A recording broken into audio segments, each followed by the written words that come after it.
America के राष्ट्रपति Donald Trump ने भारत पर 50% का टैरिफ लगा दिया है, जो एशिया क्षेत्र में अब तक का सबसे ऊंचा अमेरिकी शुल्क है। इस 27 अगस्त से लागू होगा। इससे पहले ट्रंप ने भारत पर 25% टैरिफ लगाया था, लेकिन रूस से भारत की तेल खरीद पर नाराजगी जताते हुए उन्होंने अतिरिक्त 25% टैरिफ की घोषणा कर दी।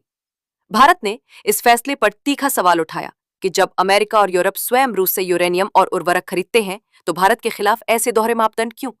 ट्रंप के दूसरी बार सत्ता में आने के बाद से भारत पर व्यापारिक दबाव बढ़ा है। प्रशासन दर प्रशासन भारत अमेरिका संबंध सामान्यतः सुधरते रहे थे, लेकिन मौजूदा हालात में ये सवाल अहम है कि क्या रिश्तों की दिशा बदल रही है।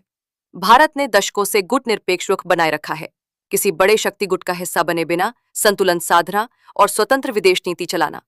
परंतु रूस के मुद्दे पर अमेरिका की ये दबाव नीति उस रुख की कठिन परीक्षा ले रही है। विदेश मामलों की विश्लेषक स्मिता शर्मा मानती है कि भारत का गुट निरपेक्ष रहना आज भी संभव और जरूरी है, लेकिन इसके साथ वे बदलावों को भी रेखांकित करती हैं।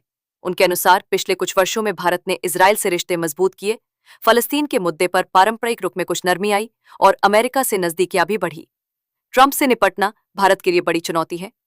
उन्हें जवाबी टैरिफ से चुनौती देना कठिन है, क्योंकि भारतीय निर्यात के कई उत्पाद अमेरिका आसानी से बांग्लादेश, वियतनाम, इंडोनेशिया जैसे कम टैरिफ वाले देशों से मंगवा सकता है।